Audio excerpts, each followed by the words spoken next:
Om Swastiastu. Perkenalkan, nama saya Nimade Tiadewihanti, nomor absen 27 dari kelas 12 MIPA 8. Di sini saya akan menceritakan kembali film yang berjudul Something in Between. Film Something in Between ini merupakan film drama romantis Indonesia yang dirilis pada 27 September 2018 lalu. Film ini disutradarai oleh Asep Kusdinar dan dibintangi oleh Jeffrey Nicole yang berperan sebagai Abimanyu dan Gema, serta Amanda Rawles yang berperan sebagai Laras dan Maya. Film Something in Between ini dimulai dengan sosok Abimanyu yang berkebangsaan Indonesia yang tinggal di London pada saat itu. Semenjak umur 17 tahun, dalam tidurnya dia selalu bermimpi dengan sketsa yang jelas namun wajahnya yang samar.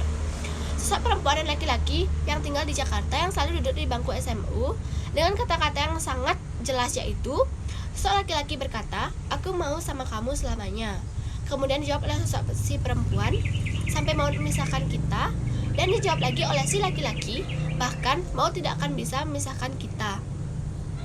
Si Abimanyu selalu melukis tentang sketsa apa yang selalu muncul di setiap mimpinya. Seakan-akan ada kehidupan di masa lalu yang harus dia tahu secara nyata keberadaannya. Akhirnya, dia memutuskan untuk pulang ke Jakarta untuk memecahkan sketsa di lukisannya. Sampainya di rumah pamannya di Jakarta, dia bertemu dengan sepupunya yaitu Tasya. Tasya membantu mencari keberadaan tempat yang selama ini Abi mimpikan. Namun, lewat aplikasi tidak ditemukan. Dan keesokannya, Tasya membawa Abi keliling untuk mencari tempat tersebut. Sudah seharian dia keliling, namun tidak satupun yang benar dengan lukisan tersebut.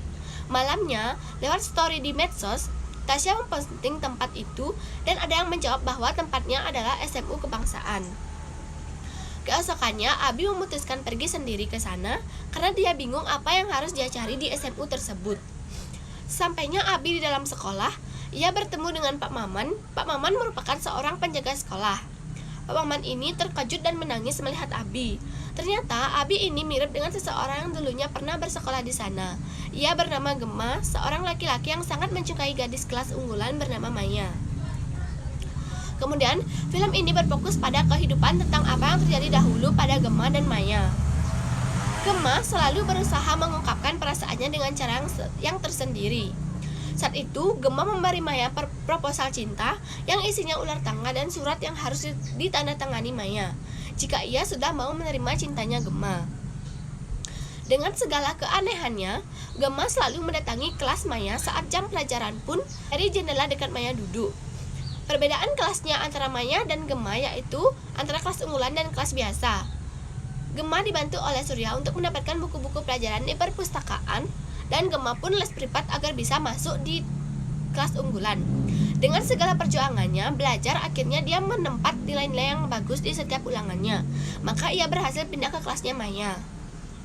Saat ia pindah ke kelas Maya, di sana ia bertemu dengan Raka yang juga menyukai Maya. Raka merasa Gema adalah saingannya mendapatkan Maya. Saat pulang sekolah, setelah mengantarkan Maya pulang, Gema dicegat oleh gengnya Raka. Gema diancam dan dikeroyok, namun Gema berkata ini adalah bagian dari perjuangan. Keesokannya, Maya lupa membawa tugas dan Gema datangnya telat. Mereka berdua dihukum untuk membersihkan kamar mandi di sana. Maya berkata, "Lo nggak capek?" Capek di sini dalam artian capek dengan hubungan mereka berdua. Lalu Gema menjawab, "Enggak, lo?" Maya pun menjawab kembali, "Gue capek." Dan Gema tumben dengan serius berkata, "Kalau begitu, kita istirahat aja dulu." Dan Gema pergi meninggalkan Maya. Sejak saat itu, Gema tidak seceria biasanya. Bahkan dia tidak mengajak Maya pulang bareng. Hari-hari berikutnya di sekolah, jika dia melihat Maya, dia biasa saja dan tidak menyapa atau bercanda seperti biasanya. Tetapi saat pulang sekolah, saat ia ditawari pulang bareng dengan Raka, ia tidak mau. Gema datang dan berkata, "Masih capek enggak? Mau pulang bareng?" Dan Maya menjawab, "Ayo." Keesokannya, Gema menemui Maya di sekolah dan memberi proposal yang telah ditandatangani oleh Maya. Artinya, dia menerima cintanya Gema. Sepulang dari sekolah, mereka langsung ke mall dan mencoba jaket tebal serta syal dan berfoto dengan kamera games. Kamera Gema yang langsung mengedit foto tersebut dengan latar di London karena nantinya setelah lulus SMU mereka berdua akan berkuliah di sana. Keesokannya, Gema memberi cetakan foto editan tersebut kepada Maya di sebuah taman dan di sanalah Gema berkata, "Maya, aku mau sama kamu selamanya." Maya pun menjawab, sampai maut memisahkan kita? Dan Gemma akan menjawab, bahkan maut nggak bisa memisahkan kita. Mereka mengulang kata-kata itu sampai 2 kali. Di saat ulang tahun Maya tiba, Maya berharap diberi ucapan oleh Gemma, tetapi pada saat bertemu di sekolah, Gemma seakan-akan lupa bahwa hari ini adalah hari ulang tahunnya Maya.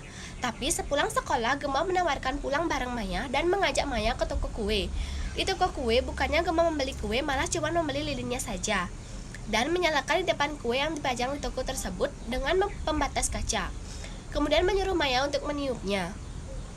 Gemma berkata, masih ada satu lagi kejutan dari aku, tapi aku harus antar kamu pulang dulu.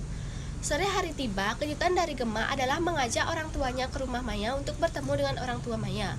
Tetapi di sana semua terkejut karena Gemma tiba-tiba berkata bahwa ia minta izin untuk menikahi Maya. Dan Maya pun mengiyakan ajakan Gemma. Hingga ibunya Maya pingsan, tetapi setelah ibunya Maya siuman, Gemma dan Maya sudah pergi berdua menaiki motor untuk ngomong berdua dengan Maya.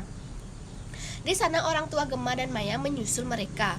Di tengah-tengah perjalanan, asnya mereka berdua mengalami tabrakan hingga tewas di tempat. Orang tua mereka yang menyusul pun mengetahui ada tabrakan dan mereka sontak kaget karena yang mengalami kecelakaan tersebut adalah putra dan putrinya. Jasad mereka dibawa ke rumah sakit dan sampainya di rumah sakit ternyata mereka sudah tiada dan diilustrasikan bahwa atma dari mereka berdua ini berpindah ke 2 bayi laki-laki dan perempuan yang baru saja lahir tepat di mana dia meninggal dunia. Bayi laki-laki tersebut adalah Abimanyu yang sekarang baru saja mengetahui tentang sketsa dan kata-kata yang selalu saja muncul di mimpinya. Baru mengetahui tentang siapa di dalam mimpi ia selama ini, ternyata belum cukup untuk dia tidak memimpikan hal yang sama lagi. Ia merasa harus menemukan si cewek yang sama persis dengan Maya, karena dia merasa jatuh cinta bahkan sebelum mengetahui siapa perempuan itu di kehidupan sekarang. Ia akhirnya bertemu dengan Surya, yaitu sahabat dari Gemma. Surya kaget karena teringat dengan Gemma sahabatnya dulu. Tapi Gemma ternyata sudah pernah melihat wajah Surya dalam mimpinya. Di sana Abi menceritakan harus mencari cewek yang mirip dengan Maya dulu. Ternyata Surya pernah melihat cewek mirip Maya di kafe. Hari demi hari Abi selalu menunggu cewek tersebut kembali ke kafe tersebut. Akhirnya hari yang ditunggu-tunggu datang. Cewek tersebut datang kembali dan Abi dengan berani mendekati cewek tersebut dan berkenalan. Namanya adalah Laras. Abi menyuruh Laras melihat setiap lukisan mimpi Gemma, tetapi Laras langsung kaget dan pergi tanpa melihat terlebih dahulu. Keesokannya Abi bertemu Surya untuk mengetahui di mana makam Gemma dan Maya. Abi datang ke makam Gemma dan Maya, dan sesampainya di sana ternyata Laras juga mendatangi makam Gemma dan Maya. Ternyata Laras yang mempunyai wajah sama dengan Maya juga mengalami hal yang sama semenjak dia berumur 16 tahun. Yang datang ke Abi datang juga ke Laras. Setelah Laras mengetahui semua tentang Maya beserta makamnya, dia tidak ingin mencari sosok laki-laki yang wajahnya sama dengan Gemma, karena dia takut ujungnya bakalan sama dengan apa yang terjadi dulu dengan Maya dan Gemma. Laras sudah mengetahui kemunculan Abi semenjak dia memberi balasan di story Tasya dahulu tentang SMU kebangsaan. Lewat mimpi itu, takdir mempertemukan mereka kembali. Tetapi Laras tidak ingin kisah dia dan Abi berakhir perpisahan tragis seperti perjalanan Maya dan Gemma. Sekian sinopsis film Something in Between yang bisa saya sampaikan di video kali ini. Sekian dan terima kasih. Om Santi Santi Santi Om.